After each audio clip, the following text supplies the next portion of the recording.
Okay, before we can run a simulation with the CLI, with the command line interface, we have to talk a bit about the batch manager. If I open a model here, so that's a template, but you could have your own model, and let's say I want to have like a 2-bladed wind turbine, for example. Okay, so this is my model. I'm gonna save it and call it new model. So this is my model. A way to run simulations, as we've seen, is if I just press play here, and then I can check what the results are here. So that's one way to do it, where you visualize things, but it's pretty inconvenient if you want to run several simulations, which is what typically you would do in the industry, run like thousands of simulations. So obviously you don't want to look at this. So the way you do that is by creating and running a batch. And this we're gonna do here. So I click open the batch manager, and then I can create a new batch here. And I'm gonna call this one batch CLI, for example. Okay, now this is my batch. Okay, and here I can add what you call load cases. So I can add this here. I could add more parameters. So for example, let's say that in this case I want to change the wind speed. So that's what this parameter is. So yeah, I want to run 3 simulations. I want one with 8 meters per second, 10 and 12 meters per second. So now I've created this batch. Okay, and a batch could go up to like thousands of simulations if I needed to. And yeah, now I could press play here, and that would run the simulations and save the results somewhere in a specified folder. The point of this batch here is that it's defined by a text file, by a CSV file, and I can see this file if I click here, if I export this. So I'm exporting a batch CLI, and now if I come here, okay, here you can see the file that was created. Okay, so I've opened it in Excel, but you could open it in any editor, in any text editor as well. And here you can see, well, the parameters that I changed, which were the wind speed here. So this is important because it means that now if I have my model, so I have saved, I created my 2-bladed wind turbine and I saved the model. So if I have my model and if I have this file here, then I have defined the batch. Then I can, I can tell Ashes, well, use this model, use this batch CSV file, and run your simulations. Okay, and that's what we can tell Matlab to do. Now that I have these things, so I'm gonna come to Matlab and have this, simple example.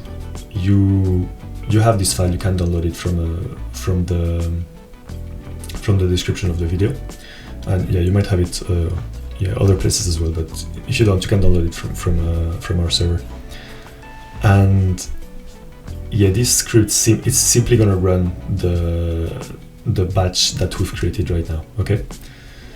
So if I wanted to do it from the command prompt, you remember that I could come here and open the command prompt. So if I wanted to do this from the command prompt, what I would have to type is this line here. Okay.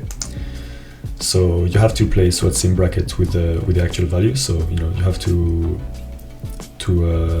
here you'd have to type in the path to the Ashes CLI executable, and then you have to type the text run batch project file, and then the path to the file, batch CSV file, and then the path to the CSV file. So that's what you want to type in. So what I've done here is just to create 3 variables that define the path to the CLI, the path to the file, and the path to the CSV.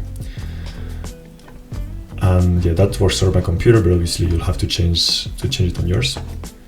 And then this here is just creating a string with this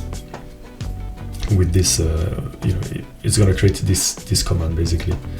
I don't know how familiar you're with this, but when I type this, %s, then this means that this is going to be replaced by whatever is here first. Okay, so this is going to be replaced by this, which is this line here, and then run batch project file, and then this one is going to be replaced by this one, which is this one, and so on. Okay, and once I've created this, then you can just run this command here.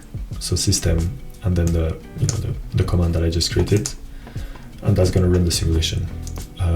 Yeah, actually I think I called it batch CLI, not batch for CLI.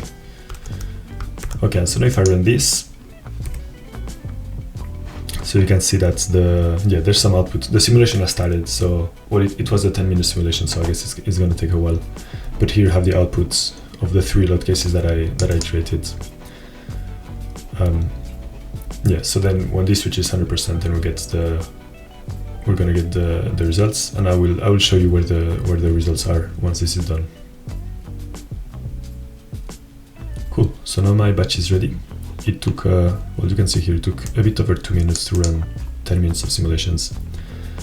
And yeah, everything was completed successfully, and the results were saved onto my computer, and I'll just show you where. So here in your documents, you'll have an Ashes folder, and then you'll have a batch runs, and this one. This is the batch that we created. And in here you have, all your load cases, the 3 load cases, and then all the results that we created. We'll go a little bit more into details of this in a future video, but for now this is what you need to know. If you want to run the Ashes CLI, you need to define one file, one Ashes file, and one CSV file. Cool. See you around.